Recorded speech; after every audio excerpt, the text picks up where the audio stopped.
Welcome to current affair फंडा। आज हम इस सीरीज के वीडियो में रिफ्रैक्शन ऑफ लाइट का पार्ट सेकंड डिस्कस करेंगे, जिसमें हम Snell's law and law of refraction और इसके साथ में रिफ्रैक्टिव इंडेक्स और जैसे कि आप जानते हैं कि refractive index and critical angle in सब के regarding question SSC CGL CHSL CDS NDA और सभी गवर्नमेंट एग्जाम में पूछे जाते हैं। सो ये जो टॉपिक है that means law of refraction, it is important topic. Before starting the video, जैसे कि आप देख रहे हैं कि इस वीडियो के लिए सब्सक्रिप्शन का एक ऑप्शन है, तो आप अगर हमारा वीडियो पहली बार देख रहे हैं so please subscribe our channel. आप इस वीडियो को लाइक कर सकते हैं, इस वीडियो को कमेंट दे सकते हैं, साथ में इस वीडियो को आप शेयर भी कर सकते हैं।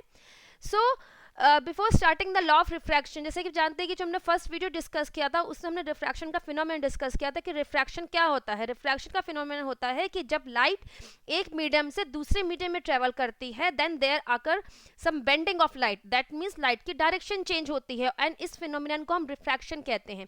सो कुछ लॉ हैं, दैट मीन्स इसके दो लॉ हैं जो कि इस फिनोमेनन को गवर्न करते हैं। What are they law?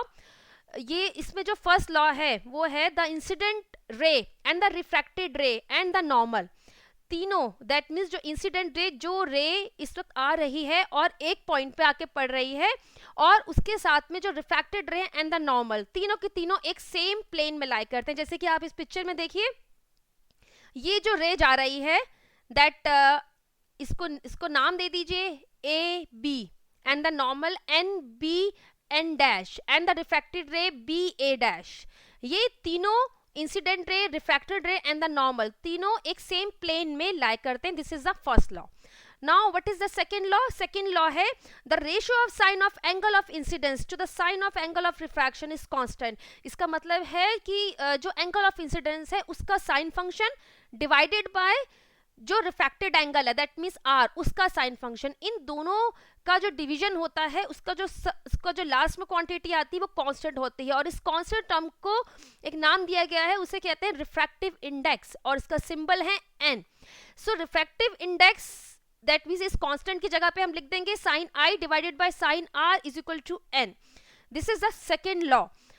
And now what is the refractive index? अब रिफ्रैक्टिव इंडेक्स की इंपॉर्टेंस क्या है, ये हमें क्या बताता है? Refractive index tells about the कि किस तरीके से जो लाइट है वो किसी मीडियम में किस तरीके से ट्रेवल करती है, मतलब उसकी क्या बेंडिंग है, किस तरीके से वो बेंड कर रही है, कितना बेंड कर रही है, और किस तरीके से लाइट प्रोपेगेट कर रही है, ये हमें रिफ्रैक्टिव इंडेक्स से पता लगता है। Refractive index is a dimension less quantity. Dimension less का मतलब है, जैसे आप जानते हैं कि जो साइन आई है that is a pure number, और साथ में जो साइन आर है मीन्स किसी का भी साइन फंक्शन, जैसे कि ये एंगल आई है, इसका sine function it comes out to be pure number, और एंगल आर उसका साइन फंक्शन ये भी एक प्योर नंबर है, तो इन दोनों का जो डिवीजन होगा it also a constant term और अ प्योर नंबर टर्म होगी ये।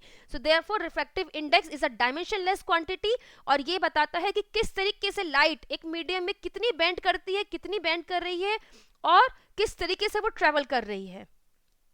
Now the refractive index is denoted by the symbol n. इसका सिंबल है स्मॉल n, ये इसका सिंबल है रिफ्रैक्टिव इंडेक्स का। The refractive index of a medium tell about the bending ability of the medium। इसका मतलब है कि उस मीडियम में जब लाइट ट्रेवल कर रही है तो उसमें कितनी बेंडिंग हो रही है, उसकी डायरेक्शन कितनी बदल रही है, ये रिफ्रैक्टिव इंडेक्स से पता लगता है ना। जब हम रिफ्रैक्टिव इंडेक्स को लिखते हैं तो किस तरीके से लिखते हैं, जैसे कि हमने यहाँ पे एग्जांपल लिया कि अगर लाइट ट्रेवल कर रही है from air to glass, means air to glass light travel कर रही है, तो इसको जब लिखेंगे तो इस तरीके से लिखेंगे कि एयर, देन ए, ये जो ए सिंबल है that is for air, and जो जी सिंबल है ये ग्लास के लिए है। तो जब इसको लिखेंगे तो ए पहले, उसके बाद रिफ्रैक्टिव इंडेक्स का सिंबल स्मॉल एन, और जी छोटा नीचे, so that G for glass. So light travel कर रही है फ्रॉम एयर टू ग्लास, और इसको जब हम बोलेंगे कि ये रिफ्रैक्टिव इंडेक्स किसका है, तो हम इसको बोलेंगे refractive index of glass with respect to air. इसको हम नेक्स्ट स्लाइड में डिस्कस करेंगे। The refractive index can also be written as the ratio of speed of light in two media। Refractive index को लिखने का एक तरीका और है, दैट मीन्स कि जब एक मीडियम से दूसरे मीडियम में लाइट ट्रेवल करी, दैट मीन्स 1 to 2, ये जो 1 है दैट इज 1 मीडिया और ये दूसरा मीडियम, इसमें जब लाइट ट्रेवल कर रही है 1 to 2 तो उसकी स्पीड चेंज होती है, क्योंकि रिफ्रैक्शन का फिनोमिनन ही तभी होता है जब उसकी स्पीड में बदलाव आता है. This is a main cause of the refraction phenomenon, जिसको हमने फर्स्ट वीडियो में डिस्कस किया था. अब मीडियम फर्स्ट में जब लाइट ट्रेवल कर रही तब उसकी स्पीड क्या है, और जब मीडियम 2 में लाइट रे आई तो तब उसकी स्पीड क्या है. इन दोनों का रेशियो की टर्म में भी हम रिफ्रैक्टिव इंडेक्स को बता सकते हैं. जैसे कि आप यहां देखिए, for the light going from medium 1 to medium 2 के बीच में अगर लाइट ट्रेवल कर रही है, the refractive index of medium 2 with respect to medium 1, अब इसको किस तरीके से लिखेंगे, refractive index of medium 2 with respect to medium 1, और लाइट ट्रेवल कर रही है 1 to 2, तो ये लिखा जाएगा n1 2. लाइट ट्रेवल कर रही है फ्रॉम 1 to 2, 1 to 2 के बीच में लाइट ट्रेवल कर रही है, और इसको लिखेंगे हम n1 2. लेकिन इसको जब बोलेंगे that is refractive index of medium 2 with respect to medium 1. ये जो दो टर्म है, इनको जब एग्जाम में क्वेश्चन आता है, इसके ऊपर क्वेश्चन पूछा जाता है, तब इस तरह की लैंग्वेज यूज की जाती है.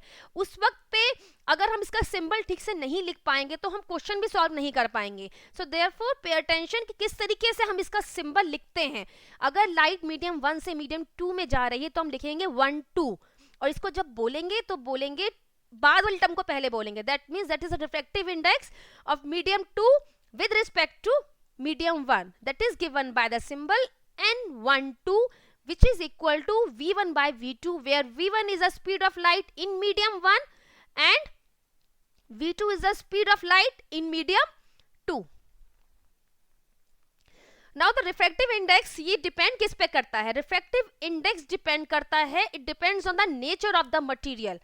जो मीडियम का मटेरियल है, दैट मीन्स वो एयर है, वो ग्लास है, वो वाटर है, वो क्रोसिन है, या वो किसी और टाइप का ग्लास है, तो ये उस पर डिपेंड करता है refractive index. And second thing that is depend on the wavelength of the light used.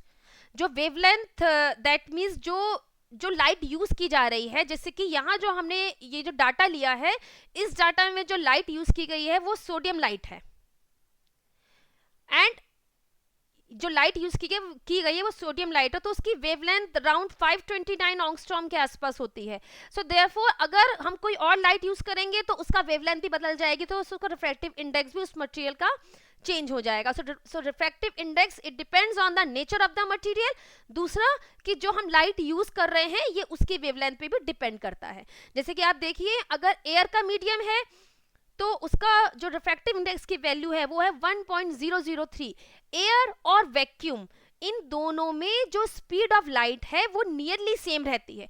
So therefore इसमें जो इसका रिफ्रैक्टिव इंडेक्स का जो नंबर है वो भी बहुत कम डिफरेंस पे होता है. सो देयरफॉर एयर और वैक्यूम दोनों का नियरली सेम है रिफ्रैक्टिव इंडेक्स. नाउ वाटर का 1.33. Crown glass and flint glass, दोनों ग्लास हैं, लेकिन एक क्राउन ग्लास है और एक फ्लिंट ग्लास है. इन दोनों ग्लासेस में कंपोजिशन फर्क हो जाता है. सो देयरफॉर इनका रिफ्रैक्टिव इंडेक्स भी बदल जाता है. क्राउन ग्लास का रिफ्रैक्टिव इंडेक्स 1.52 के नियर होता है और फ्लिंट ग्लास का 1.65. यहाँ डायमंड को हमने जो हाईलाइट किया है, डायमंड का जो रिफ्रैक्टिव इंडेक्स आप देखिए सबसे ज्यादा है, 2.42 है इन सब में. सो डायमंड का रिफ्रैक्टिव इंडेक्स बहुत ज्यादा है, इसमें जो बेंडिंग एबिलिटी है वो बहुत ज्यादा है डायमंड की. A substance having high refractive index, जिस सब्सटेंस का, जिस मटेरियल का, जिस मीडियम का रिफ्रैक्टिव इंडेक्स सबसे ज्यादा होगा वो ऑप्टिकली डेंसर मीडियम होगा. ऑप्टिकली डेंसर मीडियम क्या होते हैं? ऑप्टिकली डेंसर मीडियम होते हैं जिसमें लाइट स्लो प्रोपेगेट करती है. इस टर्म को भी हमने first that means first video में डिस्कस किया था कि ऑप्टिकली डेंसर मीडियम क्या होते हैं. दैट मीन्स जिन मीडियम में जो लाइट की प्रोपेगेशन की स्पीड है वो कम हो जाती है. सो अगर किसी सब्सटेंस का रिफ्रैक्टिव इंडेक्स की वैल्यू ज्यादा है, इसका मतलब क्या है? इसका मतलब है कि वो ऑप्टिकली डेंसर है then another substance having the low refractive index. जितना हाई रिफ्रैक्टिव इंडेक्स की वैल्यू होगी उतना ज्यादा वो ऑप्टिकली डेंसर होगा. इसका मतलब है कि speed of light is lower. Speed वो जो उसमें दैट मीन्स जो ऑप्टिकली डेंसर मीडियम में लाइट स्लो स्पीड में जाती है. Higher the refractive index of a substance more it will change the direction of a beam of light passing through it. जितना ज्यादा हाई रिफ्रैक्टिव इंडेक्स होगा, जितना n की value ज्यादा होगी उतना ही ज्यादा बेंडिंग होगी, उतना ही ज्यादा उस मीडियम में बीम की और लाइट की डायरेक्शन चेंज होगी। सो यहाँ पे ये दो जो फैक्ट हैं इसके ऊपर बेस क्वेश्चन एग्जाम में पूछे जाते हैं कि अगर रिफ्रैक्टिव इंडेक्स, जिसको हमने आगे स्लाइड्स में भी हमने कुछ क्वेश्चंस को हमने इंक्लूड किया है जहां पे हमने इस तरह क्वेश्चंस लिए हैं कि अगर हाई, जहां पे रिफ्रैक्टिव इंडेक्स की कुछ वैल्यूज दी होंगी और उसमें से बताना होगा कि इसमें से किस में लाइट सबसे ज्यादा स्पीड से ट्रेवल करेगी या किस में कम स्पीड में ट्रेवल करेगी। जितना ज्यादा रिफ्रैक्टिव इंडेक्स ज्यादा होगा, वैल्यू n की ज्यादा होगी, उतना ज्यादा मीडियम ऑप्टिकली डेंसर होगा और उतना ज्यादा स्पीड ऑफ लाइट कम होगी। और जितना ज्यादा n की वैल्यू ज्यादा होगी, रिफ्रैक्टिव इंडेक्स ज्यादा होगा, उतना ज्यादा बेंडिंग होगी उस मीडियम में।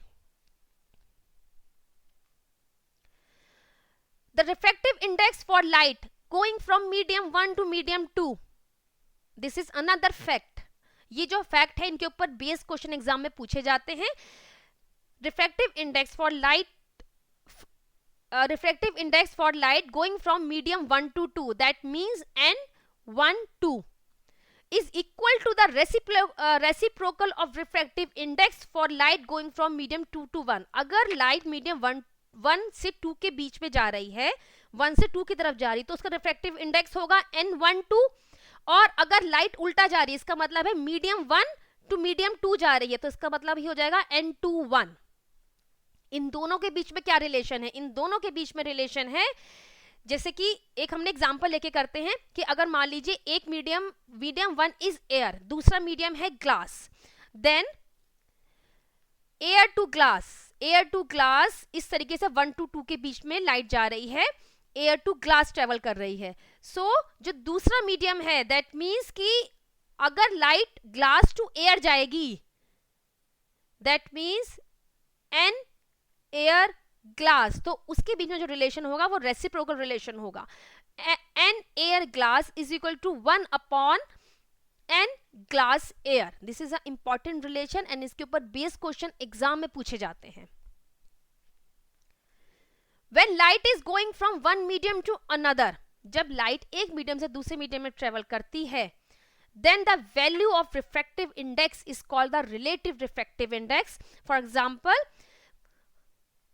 for the light going from water to glass के लिए सिंबल हो जाएगा NWG। लाइट जा रही है water to glass, इसको बोलेंगे refractive index of glass with respect to water. इसको इस तरीके से प्रोनाउंस किया जाता है। तो ये जो रिफ्रैक्टिव इंडेक्स है इसको कहते हैं रिलेटिव रिफ्रैक्टिव इंडेक्स, क्योंकि यहां पर हमने दो अलग अलग मीडिया लिया है, एक तो वाटर लिया है और एक ग्लास लिया है।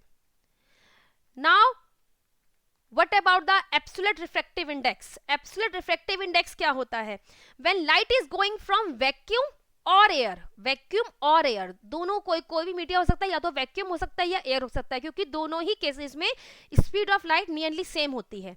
When light is going from vacuum और एयर टू अनदर मीडियम, किसी और मीडियम में जा रही है, वैक्यूम से किसी और मीडियम में ट्रेवल कर रही है, तब जो रिफ्रैक्टिव इंडेक्स की वैल्यू होती है उसको एब्सोल्यूट रिफ्रैक्टिव इंडेक्स कहते हैं। और इसका जो सिंबल है वो, उसको सिंबल, जैसे कि अब मान लीजिए कि लाइट जा रही है फ्रॉम एयर टू ग्लास, तो ये हो जाएगा, इसका सिंबल हो जाएगा, यहाँ पे हम एयर और वैक्यूम नॉर्मली लिखते नहीं है, नॉर्मली हम उसको नीचे डिनोट नहीं करते हैं, इसको हम एन ग्लास भी लिख सकते हैं।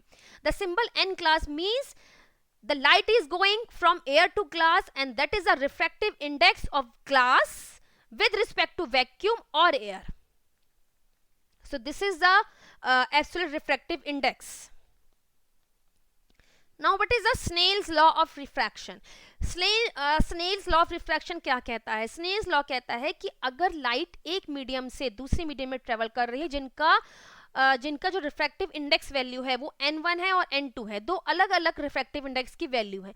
देखिए रिफ्रैक्शन का फिनोमिनन तभी होगा जब अगर दो मीडिया उनके बीच में, दैट मीन्स जो उनकी ऑप्टिकल डेंसिटी है वो डिफरेंट होगी, मीन्स उनका जो रिफ्रैक्टिव इंडेक्स है वो डिफरेंट होगा, तभी रिफ्रैक्शन का फिनोमिनन अकर होता है। अगर दोनों ऑप्टिकली डेंसिटी दोनों की सेम है, दोनों का रिफ्रैक्टिव इंडेक्स सेम है, तो उस केस में कोई रिफ्रैक्शन का फिनोमिनन नहीं होगा। सो स्नेल्स लॉ क्या कहता है कि जैसे दो मीडियम है, medium 1 and 2 and light is travelling from medium 1 to medium 2 having the refractive index n1 and n2, तब इनके बीच में एक रिलेशन एग्जिस्ट करता है, that is n1 into sin theta 1, where theta 1 is the angle of incidence which the incident ray AB makes with the normal, is equal to n2. n2 is a refractive index of medium 2 in multiply by sin theta 2, where theta 2 is a refracted angle. A refracted angle is the angle which the refracted ray AB dash makes with the normal. So n1 sin theta 1 is equal to n2 sin theta 2, that is the Snell's law का relation है. And ये जो relation है ये एक important relation है, exam point of view से भी इंपॉर्टेंट है, इसके ऊपर बेस्ड न्यूमेरिकल क्वेश्चन भी एग्जाम्स में पूछे जाते हैं. अब यहां से देखिए, यहां से हम लिख सकते हैं इसको इस तरीके से, sin theta 1 divided by sin theta 2 is equal to n2 divided by n1. sin theta 1 की चीज sin थीटा 2 को ले आइए और n2 के नीचे आ जाएगा n1. सो ये that is another form of the Snell's law which can also be written as n2 by n1. इसको हम equal to v1 bye v2 भी लिख सकते हैं. This is the another form of Snell's law. Now there may be one question कि what happens when light travel from denser to rarer medium. तब क्या होगा कि अगर लाइट डेंसर मीडियम से रेयर मीडियम की तरफ ट्रेवल कर रही है, इसका मतलब है मान लीजिए डेंसर मीडियम हो गया ग्लास टू एयर के बीच में लाइट ट्रेवल कर रही है, वो ग्लास से एयर के बीच में जा रही है, तब क्या होगा? रिफ्रैक्शन का फिनोमिनन तो तब भी होगा, जैसे देखिए air is less dense medium और इसको हम कह सकते हैं rarer medium. Glass is a denser medium. अब लाइट ट्रेवल कर रही है from denser medium to the rarer medium. अब ये देखिए जैसे लाइट इंसिडेंस हुई, there is a bending of light, normal से अवे वो लाइट बेंड करेगी.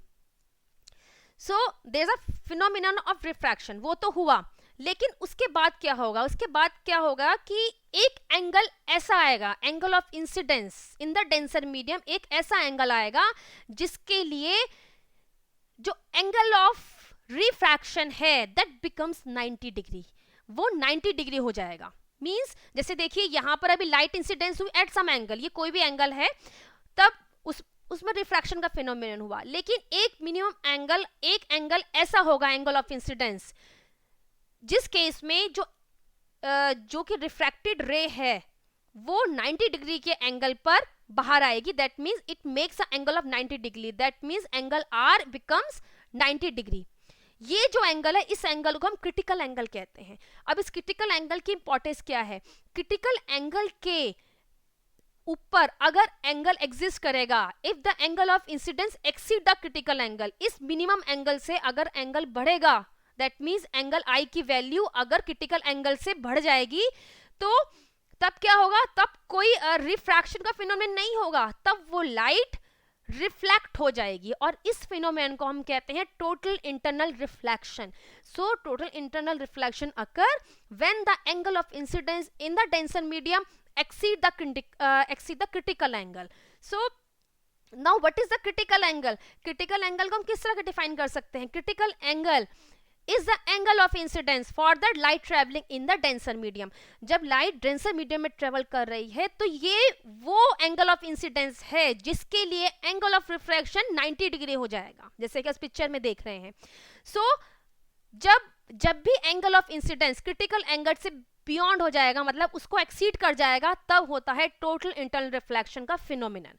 अब टोटल इंटरनल रिफ्लेक्शन का फिनोमिनन इसको ये भी हमें नेचर में ऑब्जर्व होता है, वेयर जैसे कि आपने मिराज फॉर्मेशन को आपने कभी ऑब्जर्व किया होगा सनी डेज में, या फिर ये जो मरुस्थल होते हैं, रेगिस्तान होते हैं, वहां पर हमें ऐसा इल्यूजन होता है कि वहां पे वाटर है. तो वो जो इल्यूजन है, दैट ऑप्टिकल इल्यूजन, उसको हम कहते हैं, इसका जो मेन रीजन है वो है total internal reflection. And when light traveling in an optically denser medium hits a boundary at an angle greater than the critical angle, पे जब angle of incidence हो जाता है, in that case लाइट जो है वो कंप्लीटली रिफ्लेक्ट हो जाती है, और इस फिनोमेनन को हम कहते हैं टोटल इंटरनल रिफ्लेक्शन. और ये जैसे कि हमने कहा mirage formation. Second thing is जो फाइनली कट डायमंड होते हैं उसके अंदर भी जो उनकी स्पार्कलिंग होती है, उनकी जो चमक होती है, that is because of the total internal reflection. और इसका एक और एप्लीकेशन है, that is the optical fibres. Optical fibres के अंदर भी टोटल इंटरनल रिफ्लेक्शन का फिनोमिनन होता है। Now come to the question part. इसमें हमने कुछ 3 to 4 क्वेश्चन इंक्लूड किए हैं जो कि एग्जाम पॉइंट ऑफ व्यू से इंपॉर्टेंट है। दैट मीन इस टाइप के जो क्वेश्चंस है वो एग्जाम में पूछे जाते हैं रिगार्डिंग द दैट मीन्स जो रिफ्रैक्टिव इंडेक्स का कंसेप्ट हमने अभी बताया है, उसमें से ही ये क्वेश्चन हमने फॉर्म किए हैं। Light travels from air to glass plate having refractive index 1.50. 1.50 is the refractive index of the glass plate जो हमें given है। What is the speed of light in glass? Speed of light क्या होगी in glass में? अब जैसे हमें ये पता है कि जो speed of light in vacuum और air is equal to 3 × 10⁸ metre per second. अब इसमें कौन सा फॉर्मूला यूज होगा? इसमें सिंपल फॉर्मूला ये यूज होगा, refractive index is given by the speed of light in vacuum divided by speed in the medium. So अब रिफ्रैक्टिव इंडेक्स हमें कितना गिवन है? वो हमें ग्लास का मीडियम का गिवन है 1.50, that is equal to the speed of light in vacuum which is equal to 3 × 10⁸ meter per second divided by speed in medium। ये हमें चाहिए। so simply इसको आप क्रॉस कर लीजिए, स्पीड ऑफ मीडियम यहाँ पर आ जाएगा। so speed in medium is given by 3 × 10⁸ divided by 1.50। इस रिलेशन को सॉल्व करके जो आंसर आएगा वो आ जाएगा कि लाइट की स्पीड उस ग्लास मीडियम में, उस ग्लास स्लैब में या उस ग्लास प्लेट में क्या है। ये जो रिलेशन आएगा, ये जो रिलेशन हमें वो नंबर देगा, that means that is the speed of light in glass.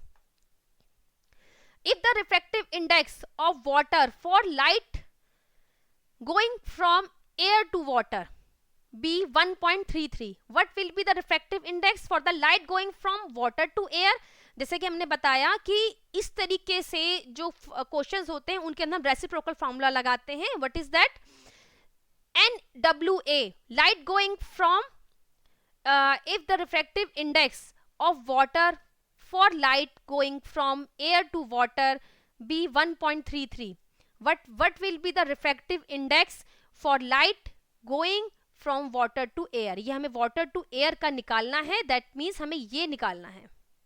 Water to air light travel कर रही है, ये हमसे पूछा जा रहा है। और जो हमें गिवन है वो हमें गिवन है the refractive index of water for light going from air to water, that means हमें NAW गिवन है 1.33। सो सिंपली आप इसको इस रिलेशन में रख दीजिए। So NWA is equal to 1/1.33, that is the answer.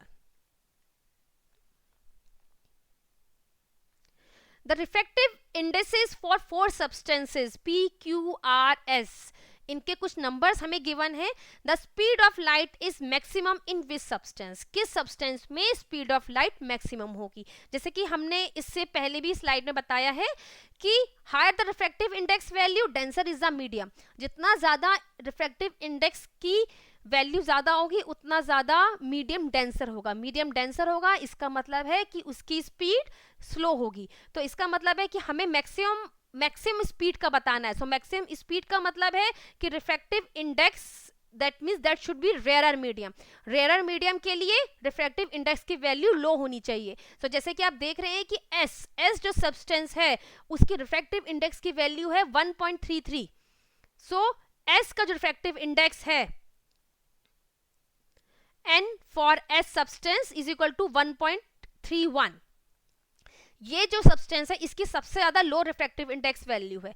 इसका मतलब है ये मीडियम क्या है? ये मीडियम रेयर मीडियम है और रेयर मीडियम के अंदर स्पीड ऑफ लाइट मैक्सिमम होती है। So therefore answer of this question is S।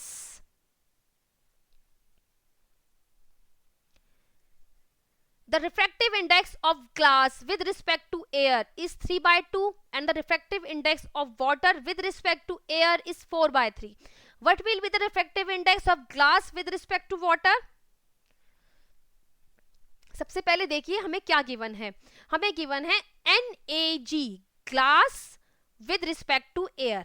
जब भी इस तरीके से लिखा होता है glass with respect to air, तो हम एयर को पहले लिखेंगे, ग्लास को पीछे लिखेंगे. सो NAG, दैट मीन्स लाइट कैसे ट्रेवल कर रही है, लाइट तो ट्रेवल कर रही है फ्रॉम एयर टू ग्लास, लेकिन ये रिफ्रैक्टिव इंडेक्स किसका है, ये है refractive index glass with respect to air is equal to NG upon NA. क्योंकि जब भी हम रिफ्रैक्टिव इंडेक्स को लिखते हैं तो जैसे कि मान लीजिए कि मैं इसको सिंपल N12 में बताती हूँ, N12 can be written as N2 divided by N1. This is the relation. So अगर NAG है, so that is equal to NG upon में NA which is equal to 3/2. ये हमें क्वेश्चन में गिवन है. नेक्स्ट हमें क्या गिवन है, refractive index of water with respect to air. Similarly NAW is equal to NW divided by NA is equal to 4/3. अब हमें क्या निकालना है, हमें निकालना है refractive index of glass with respect to water, that means NWG हमें निकालना है. इसका फॉर्मूला क्या होगा, that is equal to NG upon में NW विच कैन बी, जैसे कि आप देख सकते हैं ये रिलेशन 1 है, ये रिलेशन 2 है, इन दोनों रिलेशन को डिवाइड करने पे हमें आंसर आ जाएगा. So therefore NG divided by NA which is again divided by NW divided by NA. तो जब आप इसको टर्म में लेंगे, सो देयरफॉर ये हो जाएगा NG divided by NA into NA divided by NW. NA cancel out हो जाएगा, ये हो जाएगा NG divided by NW. So therefore इसका आंसर आएगा 3/2 into 3/4 which is equal to 9/8. So answer of this question is 9/8. Now the next question is the refractive indices for 4 substance PQRS are given. There are some data. When traveling in air is incident on these substances at equal angle. इसका मतलब क्या है कि angle I, angle of incidence इस case में same है. सबका angle of incidence सब मटेरियल में सेम है. लाइट सेम एंगल पे इंसिडेंस हो रही है इन मटेरियल पे. The angle of refraction will be maximum in which substance. और हमसे पूछा जा रहा है कि इनमें से किस सब्सटेंस में एंगल ऑफ रिफ्रैक्शन मैक्सिमम होगा. सो इस क्वेश्चन का आंसर हम देंगे on according to the Snell's law. What is Snell's law? Snell's law is sin I divided by sin R is equal to N2 divided by N1. That is the Snell's law का formula है ये. अब sin I तो same होगा क्योंकि जैसे कि बताया जा रहा है क्वेश्चन में कि I एंगल I सेम है सबके लिए, सो देयरफॉर इसका साइन फंक्शन सबके लिए सेम होगा.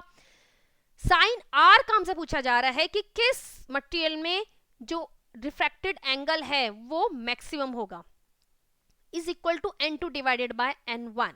That N2 divided by N1 is a refractive index. क्योंकि इस केस में आप देखिए कि लाइट ट्रेवल कर रही है from air to the medium. So air to medium travel कर रही है, इसका मतलब है air to medium. That means ये रिफ्रैक्टिव इंडेक्स हो जाएगा N M air to medium. That means that is a refractive index of the medium which is given by, अगर हम 1-2 इसको मीडियम ले लें, so that is equal to refractive index of the medium divided by refractive index of the air. Air का हमने बताया कि इसका नियरली होता है 1.003.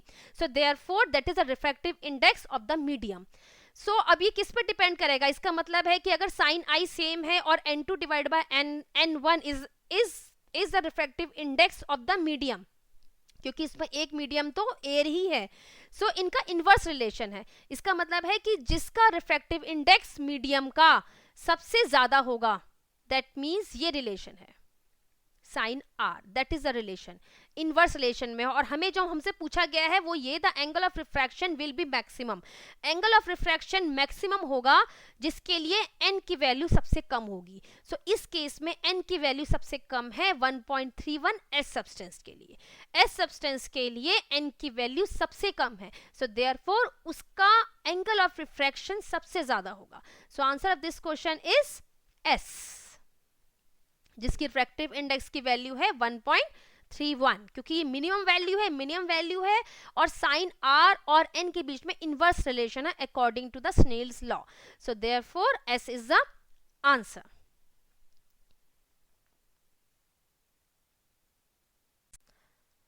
With this note we end our session. So इस टॉपिक से रिलेटेड वीडियो आपको प्लेलिस्ट में मिल जाएंगे। अगर आपने अभी तक हमारा चैनल सब्सक्राइब नहीं किया है तो प्लीज सब्सक्राइब आवर चैनल।